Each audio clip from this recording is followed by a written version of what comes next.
kok bisa sih dokter yang di luar gitu loh yang menangkap kasus-kasus kayak begini. Terus orang BPOM ini gimana? Kerjanya gimana?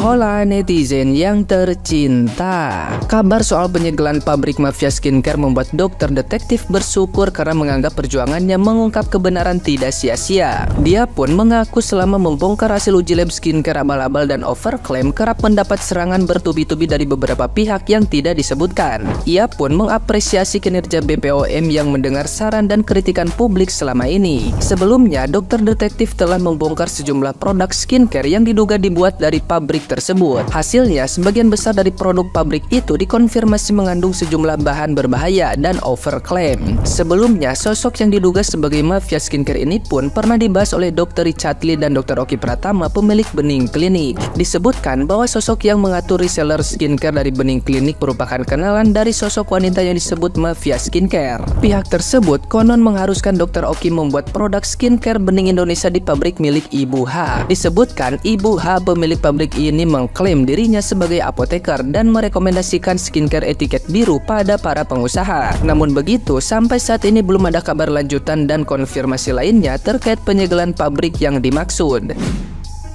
Hai guys, alhamdulillah ya Allah. Akhirnya Doktif mau nangis nih guys.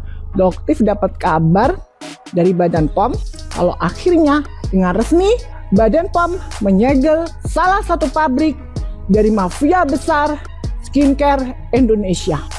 Sampai Doktif sujud lama banget guys ke Allah. Saking senengnya, semua ini nggak akan bisa terjadi tanpa dukungan dari teman-teman sejawat dan seluruh masyarakat Indonesia. Makasih banget ya sudah support Doktif terus. Meski serangan bertubi-tubi ke Doktif sangat luar biasa. Doktif sangat-sangat mencintai kalian. Doktif mohon jangan pernah lelah dukung Doktif ya guys. Jujur Doktif sempat mau mundur, tapi Allah gak akan izinin juga Doktif untuk mundur. Karena apa yang Doktif perjuangkan adalah suatu kebenaran. Dan Doktif juga ingin mengucapkan banyak terima kasih dan apresiasi yang setinggi-tingginya kepada Badan POM dan aparat yang bekerja siang dan malam. Luar biasa loh guys mereka ini. Mereka pasti sangat-sangat lelah belakangan ini. Maafkan Doktif ya, yang sudah membuat Badan POM dan aparat jadi disudutkan oleh masyarakat. Padahal kerja kalian sangat luar biasa. Sekali lagi, Doktif dan masyarakat Indonesia sangat mengapresiasi Badan POM dan aparat yang berhasil melindungi masyarakat dari kejahatan mafia skincare Indonesia. Tetaplah berpihak ke masyarakat dan tetaplah gigih berjuang membela kepentingan khalayak umum. Terima kasih Badan POM dan pihak Kepolisian Republik Indonesia. Love you so much. Please selalu semangat buat like, follow dan share sebanyak-banyaknya ya guys, biar banyak yang terbantu. Salam cerdas selalu bareng Doktif, Dokter Detektif. Bye. Nah, gimana nih menurut netizen yang terhormat? Silahkan berkomentar ya. Guys, kamu lihat gak suara Doktif bergetar?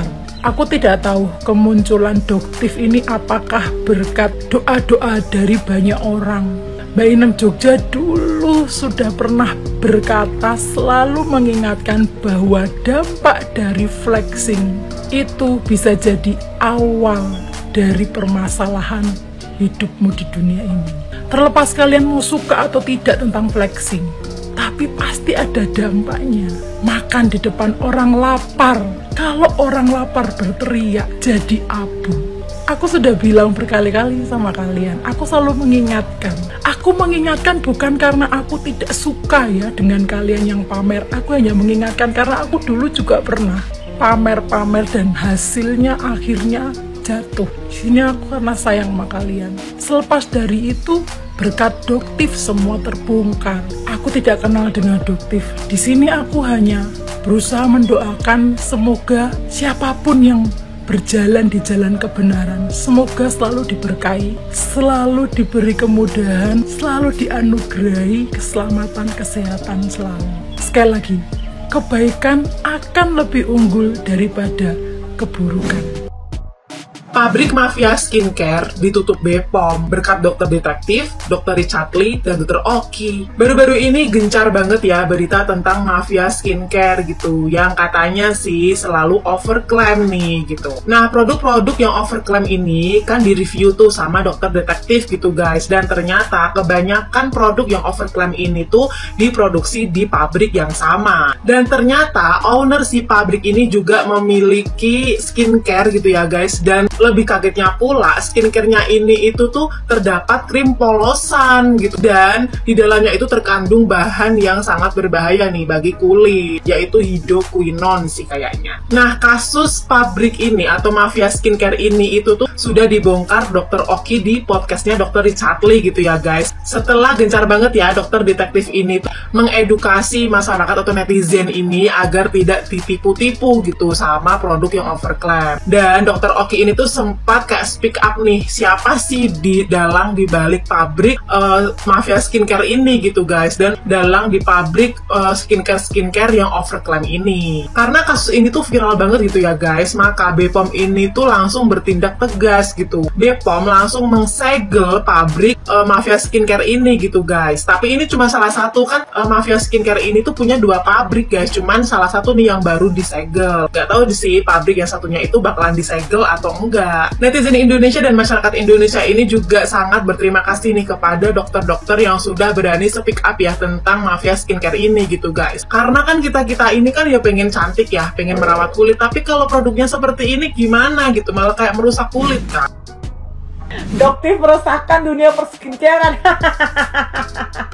Resah para brand owner. Ya nggak apa-apa. Kalau tibanya di aku yang di-review, aku sangat berterima kasih banyak atas Doktif yang sudah mau mereview secara gratis. Tapi setelah di-review, aku akan marah sama pihak pabrik kalau terbukti ternyata skincare aku yang aku klaim dengan sekian persen niacinamide atau persenan dari pencerahnya ternyata tidak sesuai dengan perjanjian di awal.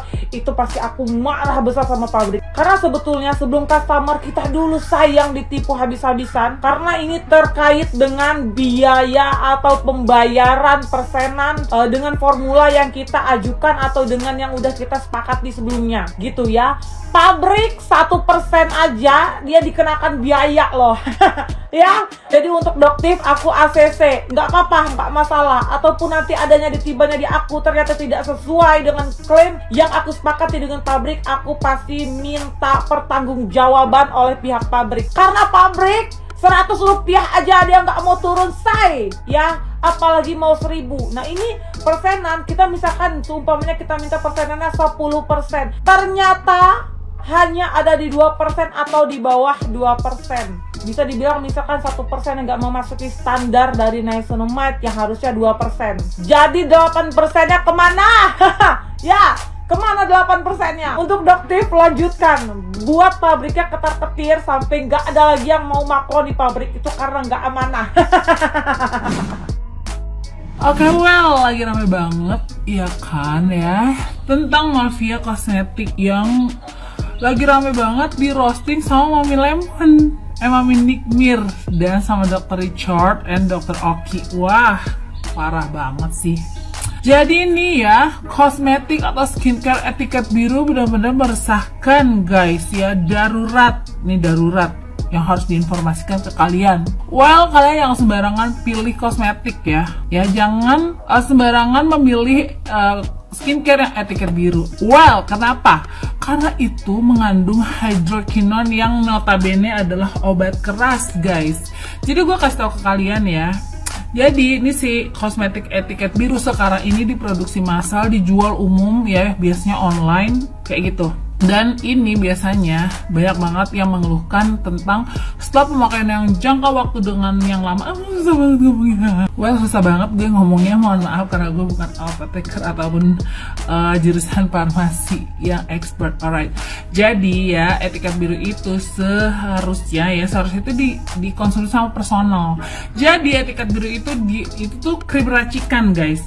Krim racikan yang harusnya dikasih ke orang yang sudah berkonsultasi ke dokter dengan kondisi tertentu, dan kemudian dokter mendiagnosa dengan keluhan pasien, dan kemudian bikinlah krim racikan, dan kemudian itu ya mengandung obat keras yang dibilang dengan hydroquinone gitu, guys, right? Jadi ya, krim racikan ini atau etiket biru ini itu tidak bisa dikonsumsi dalam waktu yang jangka panjang, nggak bisa, karena dia memang hanya dibikin sesuai dengan kondisi tertentu yang si pasien ini sudah konsultasi ke dokter ya. Jadi kalau misalnya dipakai dalam waktu yang lama, dia bakal kehitaman, flek-flek kayak gitu deh, right? Jadi bener-bener yang emang nggak boleh ya kan, emang nggak boleh dijual umum, karena itu adalah krim racikan berdasarkan resep yang dikasih sama dokter setelah si pasiennya itu konsultasi sama si dokter itu.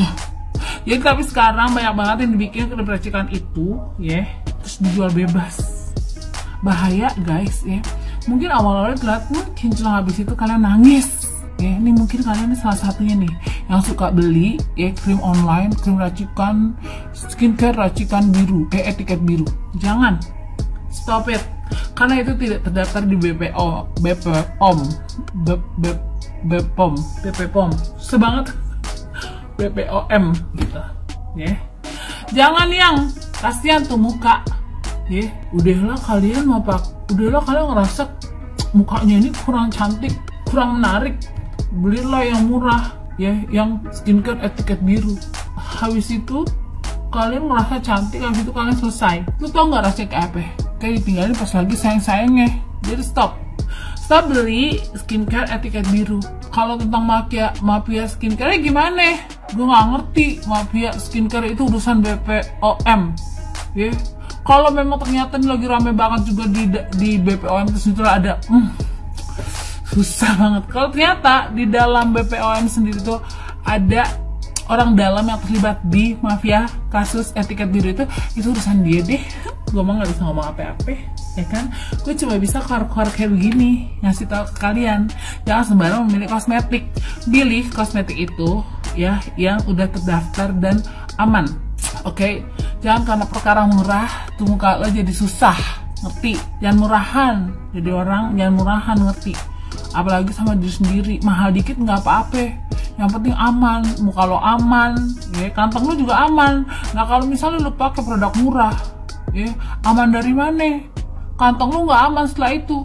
Habis itu lo bakal melakukan rangkaian treatment yang panjang ya, karena pilih produk yang murahan. Kepada lembaga BPOM Negara Republik Indonesia, pasti bapak-bapak, ibu-ibu semuanya juga sudah melihat ya kegaduhan mengenai persekincarean di Indonesia. Gue sih herannya gini, kok bisa sih dokter yang di luar gitu loh yang menangkap kasus-kasus kayak begini. Terus orang BPOM ini gimana, kerjanya gimana? Sumpah lembaga-lembaga kayak gini tuh aku nggak tahu ya kayak gimana kalian semuanya itu bekerja. Apakah cuma dikasih sampel terus diuji sampel yang pertama doang sebelum orang-orang owner skincare ini buka, terus kalian uji, terus kalian kasih sertifikatnya, udah abis itu udah gitu aja gitu.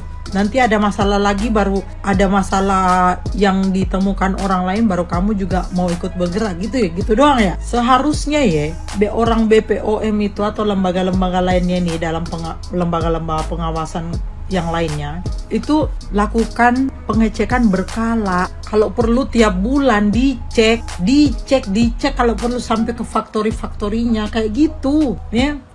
Kayak di Taiwanin kayak gitu loh, serius di Taiwan kayak gitu. Jadi tiap bulan ada aja pengecekan ke pabrik-pabrik apa gitu ya. Jangankan dibilang ke ownernya, ke pabrik-pabrik dia langsung dicek langsung ada tim investigasi. Terus nggak ditelepon dulu sih, kebanyakan mereka tuh nggak nelpon dulu ke pabriknya, gue mau datang ya, kagak ada kayak gitu. Kalau di Indonesia kan kayak gitu guys biasanya gitu, ada mau investigasi telepon dulu 3 hari sebelum, jadi ngasih kode ke pihak-pihak pabriknya mungkin buat bersiap-siap, nah biar busuk-busuknya disembunyikan dulu, jadi kalau mereka datang gitu jadi bersih gitu kan. Gitu sih maksudnya.